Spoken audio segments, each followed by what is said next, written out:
when you see a child being bullied, does it in some ways put you right back in that position when you were a child and you have some of those raw feelings again?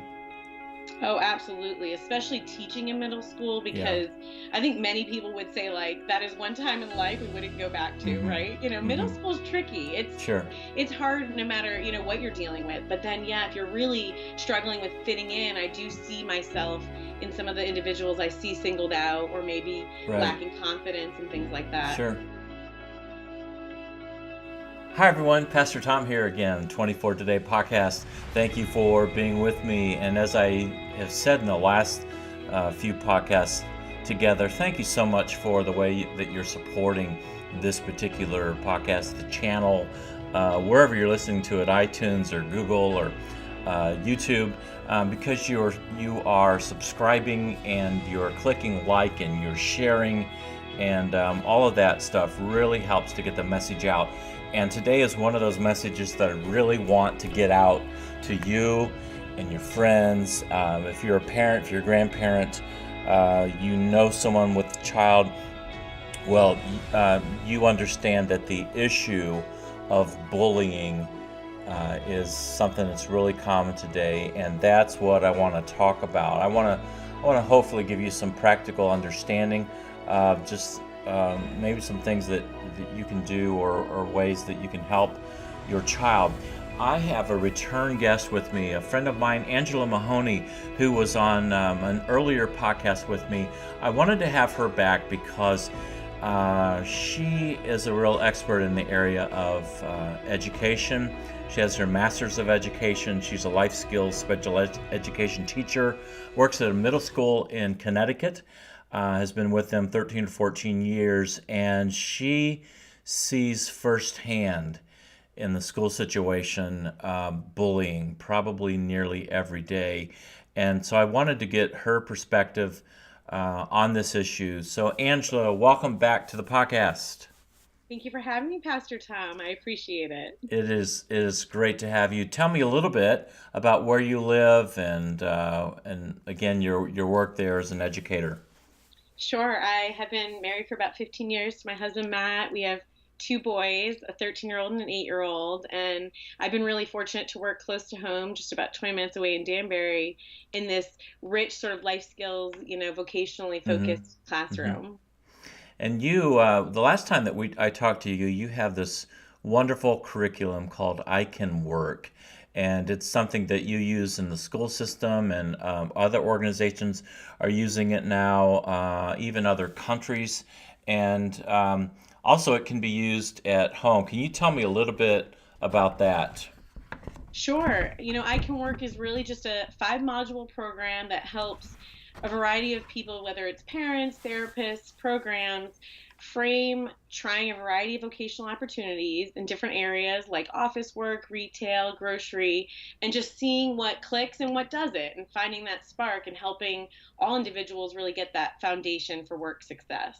Yeah, and what I liked about it from a parent's point of view was that that curriculum will help a parent to know, just in the every day-to-day life in raising a child, how you can help them find skills while they're at home, that they can learn, and it can just help them make that transition Right.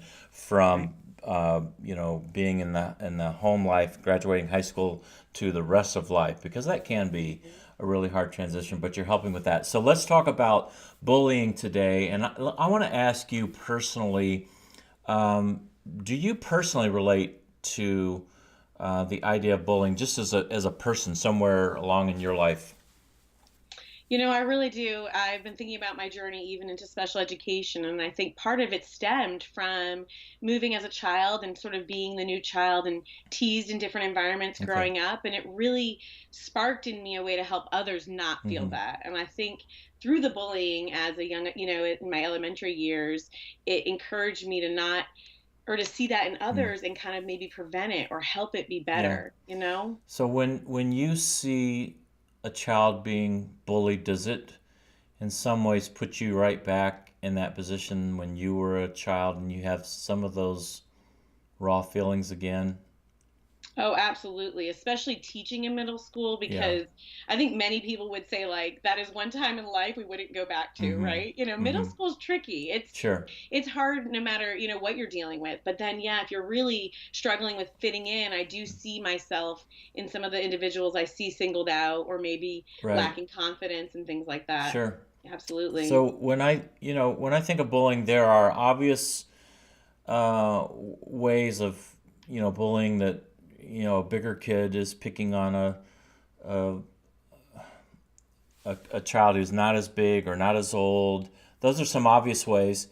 What are some less obvious things that you see that maybe would be good for a parent or a grandparent to be listening for in their child's conversation when it comes to being bullied? I think one thing I've noticed is that although it may not be bullying in school that we can see, it's happening through social media, even Uh-huh. when they're at school. So something could happen in English class that gets recorded, and then that gets put on social media Mm. while you're still at school. And then everybody at school is experiencing what you've gone through in second period, right? By the time you've gotten to lunch. Right. So now there's an accessibility that's a little bit behind the scenes Yeah. of just information, right? And embarrassment Yeah. that is really there that we don't see as teachers, even.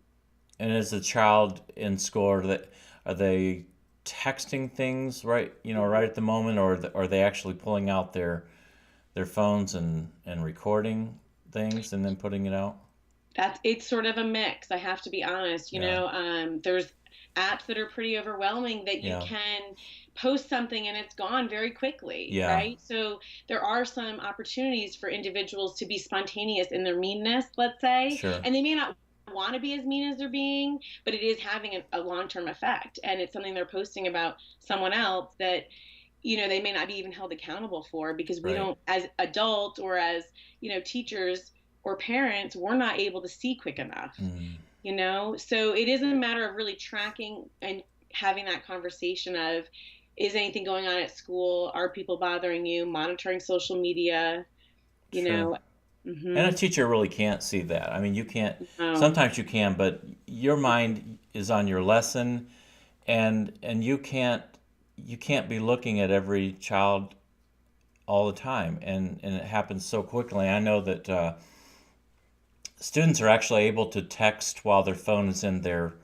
pocket or their purse. They're able to Right. they're able to text I know. Right. without you being able to see it. And I so mean, our phones. watches text Oh, now, right? that's true. Yeah. Right. Yeah, Yeah. you're right. It is very accessible. So we're learning to look for different clues and signs too of other external things, such as our friendships changing, is someone seeming Okay. more exclusive, and really trying to, as administrators and teachers, look for these signs that are sort of helping us see, is there a change in those dynamics for that individual, right? If we aren't seeing it online, maybe there are some other clues for us to see that they are being bullied or made fun of just over Mm-hmm. and over. Did I guess it depends on the child too, but I mean, Mhm. did are there typical things that you see? Do they withdraw? Do they get quiet? Do they act out in some, I don't know, some aggressive way, or what? What do you? It's such a good point, because it could kind of be anything for anyone. But let's say someone's typically quiet. If Okay. all of a sudden they're fighting and yelling all the Okay. time, okay, that's different. Something's wrong. Whereas, Yeah. exactly, whereas if someone's usually outgoing and a Mm-hmm. cheerleader, but now they're more Hmm. reclusive, so, but it's honoring a difference and a change. Right. And typically teenagers don't hide it so well. There's Sure. usually someone's going to hopefully be kind of owning in and seeing, okay, that's a little different, and Right. whether it's a teacher they see, a coach, a parent, a grandparent, the hope is someone's kind of staying on top of it all for them and staying close to them, and connected. So tell me some other ways, the things that you see bullying, whether it's less obvious or more obvious. I know that from one time that you and I talked, and I hadn't heard of this, but students, what did you? They snap one another on the back of their neck. Am I right? Exactly. Yeah. What'd you call it? They What's the call term it for like that? slap neck. Slap neck. Slap neck. Yeah. So, and again, in in jest, I think initially, or I hope, right, is where it began. Kind of just silly, physical, like a little whack and you run and you're like, oh, I see it. But then you over time see the same individuals are constantly being the ones that are physically sort of slapped, let's say on the neck. And that can be berating and exhausting and can cause anxiety, right? Because they aren't welcoming it. They're sort of almost being like physically, attacked with it. So middle schoolers have come up with these ways, or even high schoolers, to kind of get physical with people, but make it seem fun. But it's a Is, matter of, keeping an eye on that. is it hard enough to leave a mark? I mean, what? Probably like a red mark, I would say, but nothing that probably they would feel comfortable saying like, so and so, they struggle, I think, middle schoolers and high schoolers with tattling. So I don't know how much they would even want to say that it happened, right? So I think some of it is that component too that has been forever. That hasn't changed, right? The whole tattletale concept is always tricky in middle school and high school age times. And is does that happen like in the hallway? Is schools they're passing one another? Or where does it happen? Right in the classroom, or where does that kind of thing? Typically where I've seen it is like you were saying, transition times, lunch, areas where you don't have that one educator or person overseeing the room. So they know that there is a lapse in who is seeing what.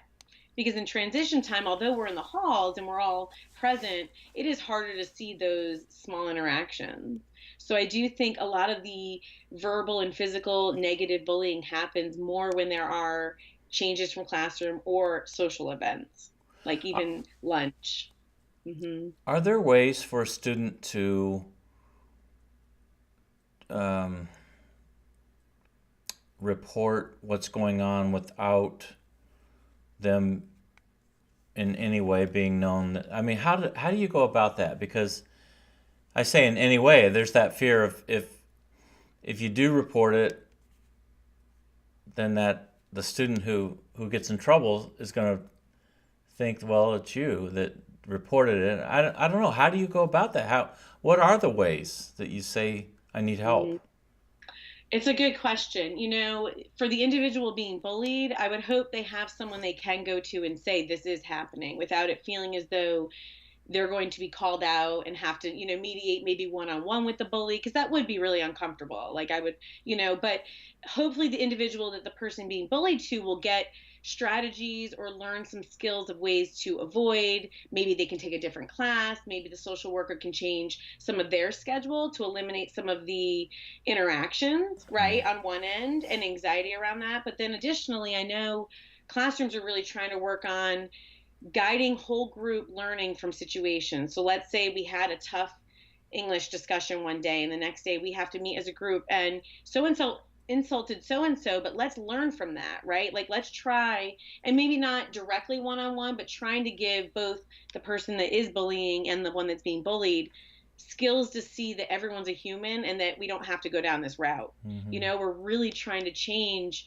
mindset and growth for Mm-hmm. all middle school and high schoolers right now, because I think society's seeing a change, Mm-hmm. right, in how we're Sure. treating others. Sure. Hmm. So are you saying that there may be ways that the school would look for um, that are less obvious to try to deal with the situation as opposed to immediately saying, well, okay, so and so did this, so we're going to make them stay after school or whatever. But instead, are schools actively looking at ways that maybe they could change the class, like put them in a different class, or Yeah. without it even having to come up so obviously? I mean, Yes. there I are think, there are situations yep, that that's happening. You think?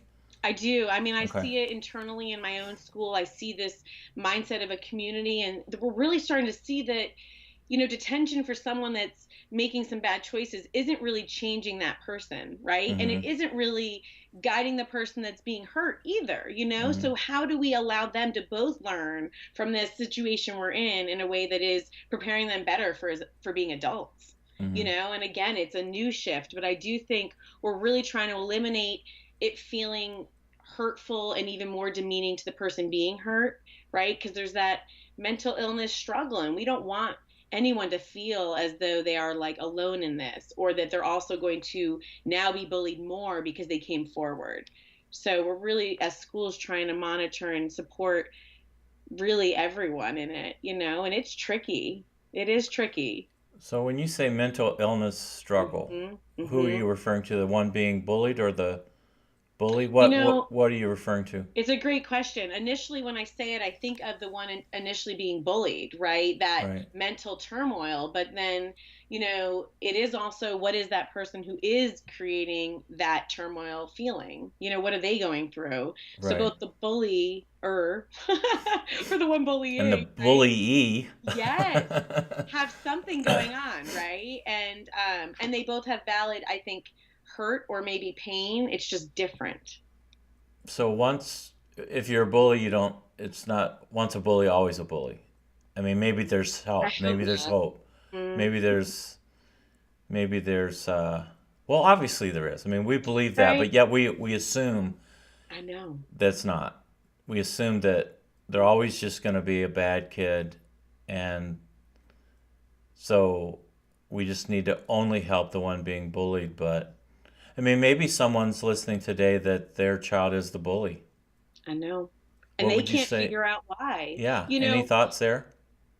Sincerely, good people, right? Or Yeah. anybody is going to raise an individual that's going to make choices, Yeah. right? Even as a Yeah. parent, I know there are things where I'm like, you did what? You know what I Right. mean? Like, Sure.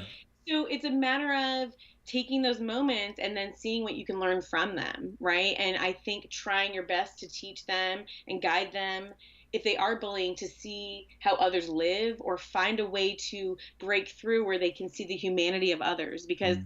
I truly believe if you care as a parent that that's happening, then there's still that foundation you can instill in them through your modeling, Right. right? Through your consistent support and watching the language and the tone we use with how we speak to everyone, especially middle school and high schoolers. If you have a child that's constantly bullying, I think your tendency is to be a little rougher maybe, or a little assuming they did wrong Mm-hmm. because Mm-hmm. of the pattern. And I Mm-hmm. think it's hard to shift that language and that view and give them a different perspective on their future, Right. because we Uh, quickly learn, right, what others expect of us. sure. And I think they learn, especially if a bully has been in the same environment their whole life, that might be all they're known as, right, Right. is a bully, Right. kind of, or Sure. that abrasive Exactly. child. Yeah. And they haven't been encouraged to be anything else. And not to say it's okay they're bullying, but how do we break that cycle Sure. for them, you know? Both boys and girls bully. Oh, yes, friend. So tell me the differences, though. Dude. How what are the different ways that you see it between genders? I think girls can be just, from what I've observed, again, not meaning to be generalizing, just observation of 14 years of middle school teaching, cruel. I mean, they will really kind of use words and just kind of really make you feel insecure, whereas boys are probably more physical as well as just verbally insulting, but not where you're feeling like maybe as emotionally sensitive.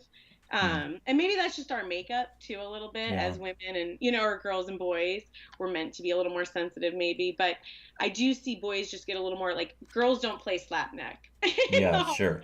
right? And Sure. in the gym and things, whereas I see girls more social media teasing and Hmm. sort of verbal abuse. Yeah. Yeah. Again, this is the 24 Today podcast, and this is Pastor Tom. You can find out more about me on 24today.org. It's a blog, and I have interviews and videos and encouraging things there.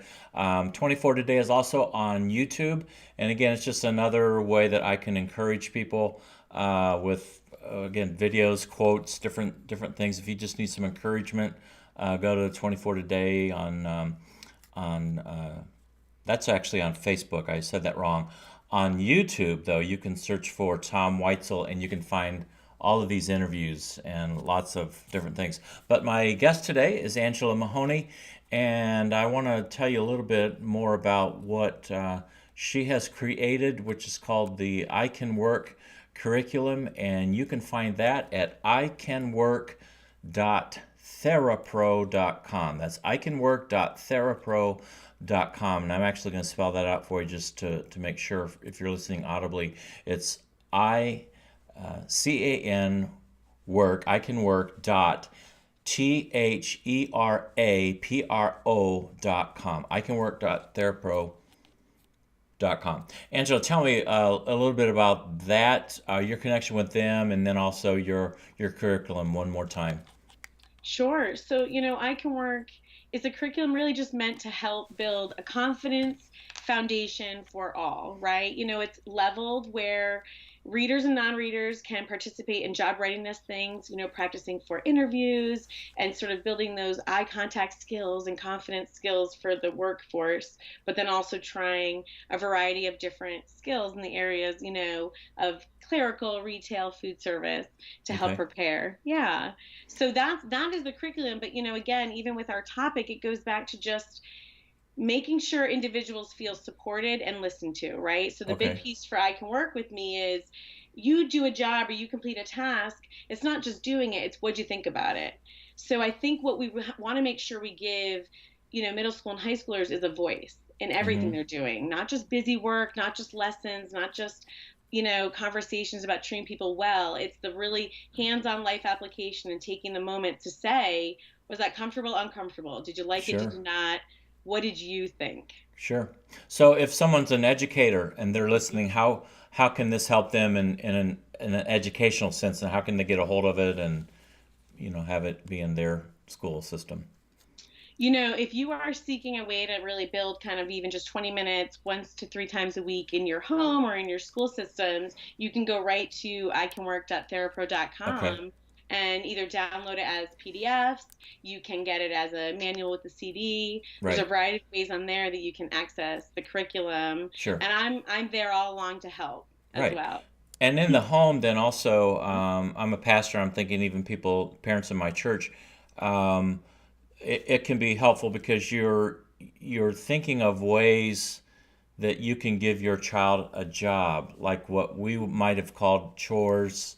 Right, It's giving them a job and maybe something that you see that they might want to do or like to do, and you even go as far as like having them sign in or clock in like it's right. their job, and if they have, there's lots of different ways. If they have artistic abilities, Right.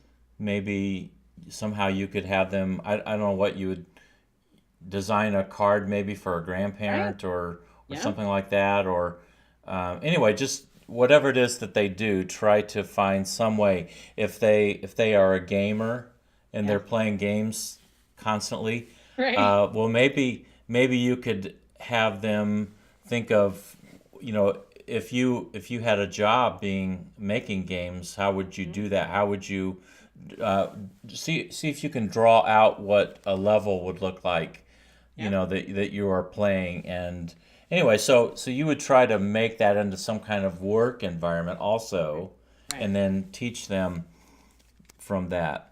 Right. You're always trying to find, what is your passion, but then keeping all of us grounded and realizing there are going to be jobs we don't love, right? There are going to Right. be Sure. foundational jobs that we've all had. Sure.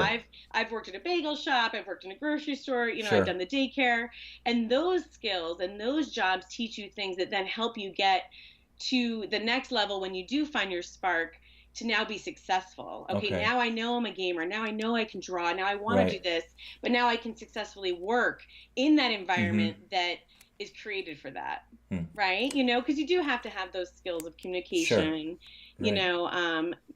hygiene, time management, Right. Yeah. some of those skills that you want to Sure. work on as young as you can, I think. Right. And when you're outside of the home and you're even at a fast food restaurant, you Yes. you you can observe and ask the child what this employee is doing, or who do you think is the manager, what does the manager do, and why I is love it. that why is that beeping sound going? Do you think it might have to do with the French fries and Yep. turning that off so they don't burn, and all of that Right. And stuff? even saying, Pastor Tom, do those sounds bother you? Because if this is overwhelming to you, working in this environment isn't for you. Sure. Right. So Right. allowing the Right. individual to even recognize do you think these tools and equipment, would you like these things? Would you like this uniform? Would you like this environment? Right.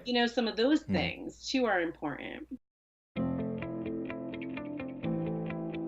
I'd like to thank the sponsor of this episode, a friend of mine, Kendra Dahlstrom. She's a Christian life coach. She and I provide content for a free online Facebook community. And by the way, you are invited to be a part of that group. Just go to Facebook, search for the group, Live Into Your Calling, and simply request to be in the group. And that's it. And you can find Kendra also at kendradahlstrom.com. That's KENDRADAHLSTROM.com. Angela, let's get back to talking more about being bullied. And I know that there is this natural hesitancy if a child is being bullied to tell their parents or their grandparents. I don't know. Are there ways that if you're a parent or grandparent that you can help a child be more honest, or are there things that you should say to try to find out? I mean, what do you do if you're in the adult situation and you're just trying to find out what's going on Mm-hmm. and try to get a straight story, the right story, yeah. And not have it be awkward. I can Right. appreciate that it's awkward. There's a few different models. I think if your family already has meals, let's say 3 to 4 times a night together, not realistically, I know it's not every night, but if you have those moments, maybe those are the nights or a way to start the conversation then. If you aren't used to having meals together, I know families that have even a notebook where they'll like write notes back and forth, and it allows them to have a way to say, like, I'm working tonight, but if you can slip me the notebook, I'll read how your day was and I'll write back to you. And it has become this amazing way of communicating. Additionally, having maybe cousins or uncles or aunts that can maybe follow your child or grandchild on social media or in those ways that they can text and see, Okay. and then kind of be your point person. It's Mm-hmm. nice to have someone that is maybe not your age but a little younger that can connect, but you also trust to give you the information that will matter, in those moments where Sure. you want to interject. So if a parent or grandparent is feeling that, or whoever has that custodial True. responsibility, if you think there might be bullying going on, Hmm. what are the steps? What would you suggest that parent do? I would let the school know what you're aware of just in case they don't know. Because most often, or, we don't always know who knows what first, you know what I mean, in the sense of information. So getting the school and the home on the same page is crucial, I think, because then And, school can observe, they might have insight, they might have feedback, and then vice versa. And it will help get a bigger picture of where is this happening and when. What plan can we have? Are there things we can change without causing a big disruption, like we were saying, a change in schedule, maybe even okay. just encouraging other peer connections, things like that would be at And least step one. Hmm. letting the school know means Hmm. the teacher first, or what? What does that Good mean? Who do question. you let know? So I would think, because I wouldn't necessarily know directly, you can look on the website typically and see the guidance counselor for that, grade that your child's in. I would immediately probably go just to my homeroom, my son's homeroom teacher, just to say, here's what's happening. Who do you recommend I connect with?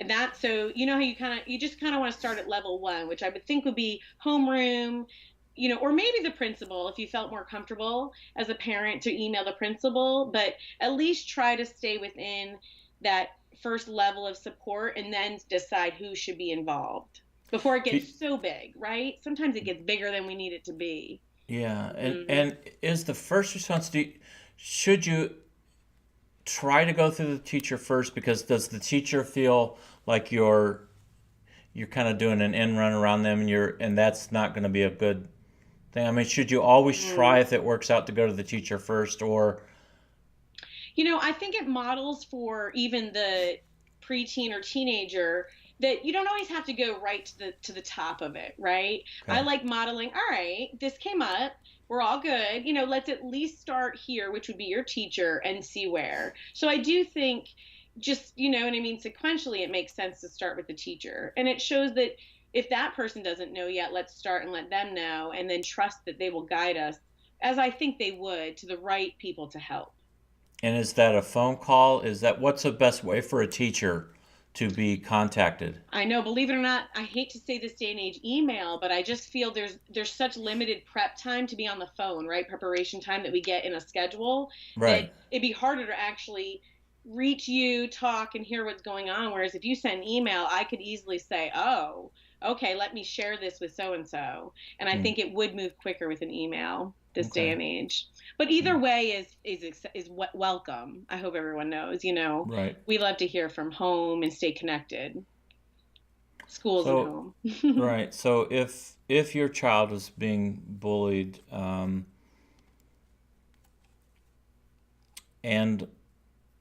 I don't know, let's.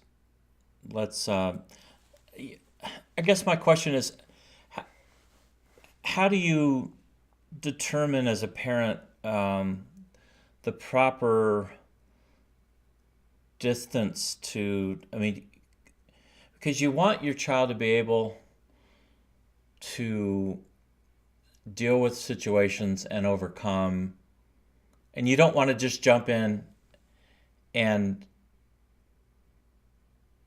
and not allow that child to go through the difficulty, because you're going to have to learn that at some point. So Mm-hmm. I'm kind of stumbling on this question, but I mean, how is there any way of what would you say as a teacher that is just too much, like the parent that is just hovering too much, and they're really not letting their child um, kind of live through this and grow from this?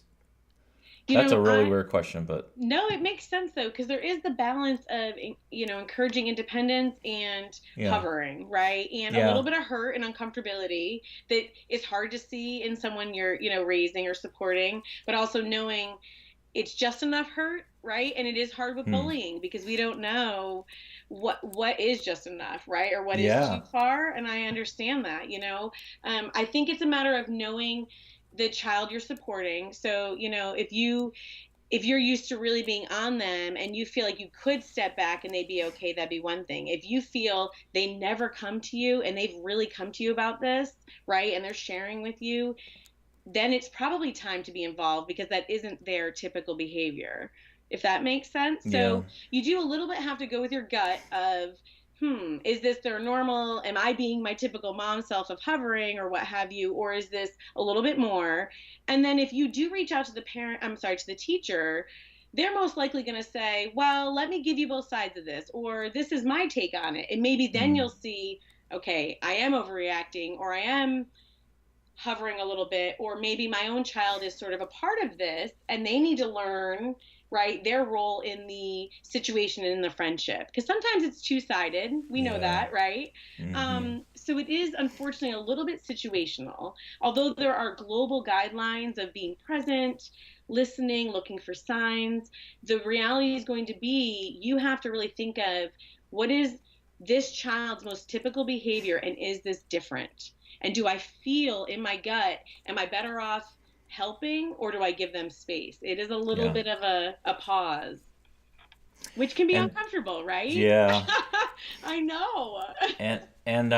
I'm not sure that the answer to this question. I have a feeling it's like, don't even go there. But if could you ever see any situation where a parent of a child who's being bullied, who, let's say, is at a game, and the other child's parent, who's the bully, is at that game? Hmm. Is there ever a situation where should that parent like approach the other parent and say, "Hey, this is going on," or I mean, is that all just depending on the people, or should that never happen, or I don't know. I Is know. that being too much? Is that getting too involved? And should you let the school deal Mm. with it and you just don't say anything? I have to tell you, I would love for it to be that model where I could call up Joe's mom and dad and say, Colby and Joe got into something funny. Maybe we Oh, could just model for them. Let's have, pizza and soda hmm. and talk about it, right? I Wow. just don't know if we're all made that way anymore. Does that make Yeah, I sense? know. So like I love it, Uh-huh. Pastor Tom. I would recommend that if I could as a change for all of us. Reach out and be that humanistic mom that says, I get it. I'm not mad at your son. Let's just make it better. But I do think unfortunately more realistically, it's either facilitated by the school or Mm-hmm. it just doesn't happen, right? Yeah, I right. think sometimes when we look at again these behaviors, we look at ourselves and we're like, well, if I saw that mom, would I be just as frustrated with that mom as I'm asking my Yeah. child to be, Mm-hmm. calmer and understanding about? It's Yeah. tricky, Mm-hmm. to be the bigger person, to walk Yeah. away, to model calmness, so I think that is our challenge, Yeah. but in a good way, right? Yeah. And I'm also assuming, there always are two sides to the story, I guess, that, So, that we should not assume that even if our child is being totally honest, they may not be seeing it in the truest way true. because their emotions are involved. So Yes. I think we should at least leave room for that we do need to try to have the open mindedness to say to the teacher, to the school, this is my child is honestly saying this and feeling this, but are there other things that may be going on that they're not fully getting or understand? I mean, there may be that potential also that we can Yeah. learn and Such a great you know, perspective because I think you we know, tend to go into situations fight or flight. So we're yeah, frustrated or we're right. afraid or we're defending, especially with this topic. And I Mm-hmm. think you're right. It might be a matter of when we feel that way, approaching the school in a more collaborative way to Mm-hmm. say, how do we make this better versus this was wrong, right? And it needs to change. Because I want Yeah, that and we all want that, but yeah, that might put up walls versus open up opportunity. right. And I just want to say to the listeners again, let's try to as parents and grandparents, let's try to understand that the the school systems, the teachers, we just have to realize that they're in this for the right reasons and they're in it to help us and they're not the bad guys and there's so many things that they're having to deal with that sometimes we see things when a child comes home and again we don't fully see everything that's happening and all that the teachers having to deal with and all the so we can make assumptions that are not fair for a Yeah. teacher because it's so difficult in the things that they're dealing with, especially today. It's got to be so much harder as a teacher than it was when you first started, Social media has really right? impacted that. I have to Yeah. be honest, because I'll struggle when students will come in after lunch and it's clear they're upset. And I know it's because it was something that was online that they accessed on their phone that didn't even relate to the day, Mm. and those are added elements that just I didn't even have as a child, and so I do see that impact on this generation, and what they're balancing and trying to maintain and figure out too. There Yeah. must be more than ever opportunities for parents, grandparents to have conversations about what children see in the media and see portrayed in adults. Yes. There must be more opportunity than ever before to say, and maybe we should really try to be Hmm. speaking up to our children and say, I know they're adults, but they're not behaving right. They're not behaving the Yes. way you should, and the way I Yes. want you to. Even people in positions of leadership, I know. in the world, and it's just terrible the things that are going on and being modeled to children. So Right. maybe we then as parents need to be even more conscious of that. Just to say, I know you just saw this on the news, but that's not the way they should handle it, and the way I want you to handle this. Well said, because that's exactly it. I think so much information is everywhere now. The Right. TV's on, the phone is on, the this is on, Right. and we hear these things and we see them and they become Right. the norm. And Hmm. they don't need to be, right? And Sure. it's not that I'm trying to insult, someone that's in power, but I'm just recognizing that's not how I choose to live, right? Right. And Sure. just as we were saying with I Can Work, I'm going to go to the grocery store and point out all the jobs that we see and do you like this? Do you like, not? Well, just as much energy that we're putting into helping them see their environment and community for the jobs that are there, let's also point out the good and then also point out, how could we have handled that better? You Sure. know? And I think those are the moments that they learn more than they learn from Hmm. anything else we try to Right. teach. Are in those moments of realness and hands-on and in like the community especially. Hmm. Hmm. Again, I'm Pastor Tom. This is the 24 Today podcast. Thank you again for listening in, and make sure that you please comment and share and like and all of that. It's so helpful. 24today.org is where you can find me, and on Facebook and also YouTube. Angela Mahoney, you can find her at it is icanwork.therapro.com, and her curriculum, I Can Work, you can purchase there. You're also on Amazon. Am I right on that? Yes, Yeah. yes. So you So can get, people, the curriculum there. We have workbooks, time cards, a lot of nice okay, materials to help implement the program with ease. right. 'Cause it can be overwhelming at first, so that should Sure. help, definitely. And you're on Facebook, right? Yes, yep. I Can And Work 2013. okay. Yes, So people perfect. can find you there as well. And LinkedIn, you're on there. Anywhere else that would be an easy way, or can people get a hold of you through through just contacting you on the website also? Yes, that's great. And, please, I hope people understand if this is something new or an idea that you're just thinking about, email me. I'll Okay, guide you through that process, where to start, if you want to help with the school systems or at home.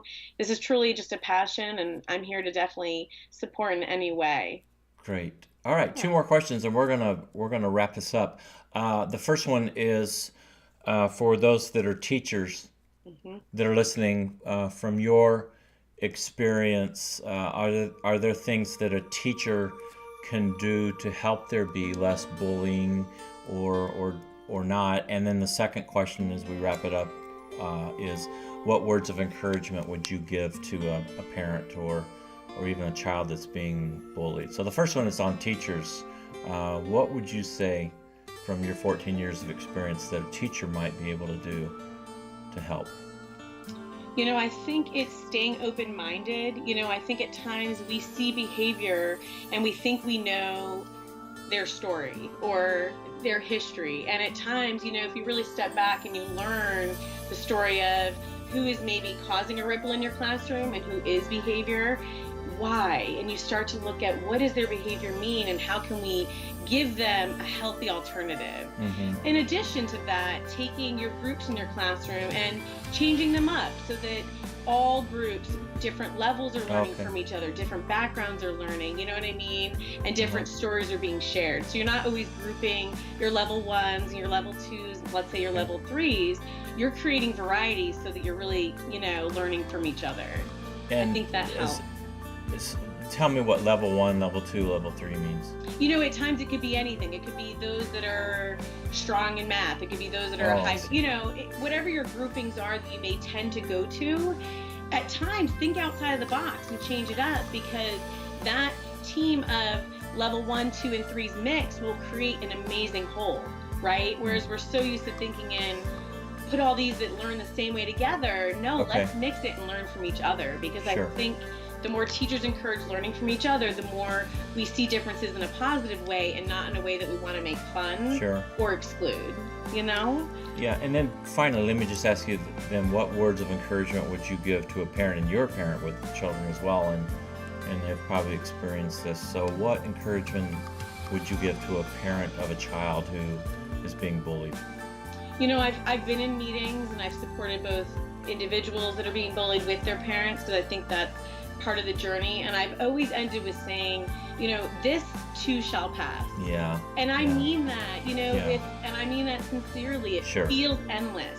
And Sure. it feels as though this is where you're at now forever, but you won't be. You're going Right. to learn from it. You're going to grow. You're going Mhm. to take what this has challenged you, right? I'm now almost 14 years in, and I have a third grade experience with bullying, but I've grown and now I'm talking about it, right? Sure. And helping Right. others. So Exactly. there are things you can take from this and lessons Mhm. that will come later down the line if you just Right. stay true to staying focused and connected and communicating. Sure. Angela, it's been a privilege again to have you with me, and I have a feeling that maybe we'll do another podcast I again love in it, the Pastor future. Tom. Thank you so much for your expertise in this and for what you are doing. Thank you for being one of the brightest spots in the world, and you are a teacher. And I just want to thank you for doing that, because you do not, as a teacher, you do not get the appreciation or the thank yous that you deserve. And of course, the pay is another thing that I wish it could be better. And so many different. I mean, you guys, you work late off the clock, and you come in early, and you work during the summers, get your classroom. You just do so much more than what people understand.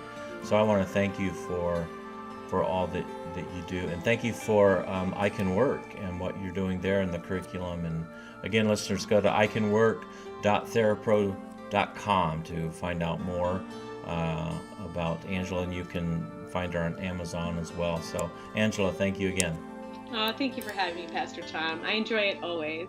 Thank you. It's a joy, and we will talk again in the future. So listeners, again, thank you so much. Comment, share, like, and remember that there's still time left in this 24-hour period to live life today. If this podcast has been helpful for you and you haven't already subscribed, just go to the subscribe button that you'll see on the page and subscribe. That way you'll make sure that you get everything that I put on the podcast the moment that it's available. And if it's helpful for you, it probably would be helpful for someone that you know as well. If you could send them a link or tell them about the podcast, and then also comment on the particular podcast wherever you're at. Rate it, if you will, and that will help others to be able to see and hear about the podcast.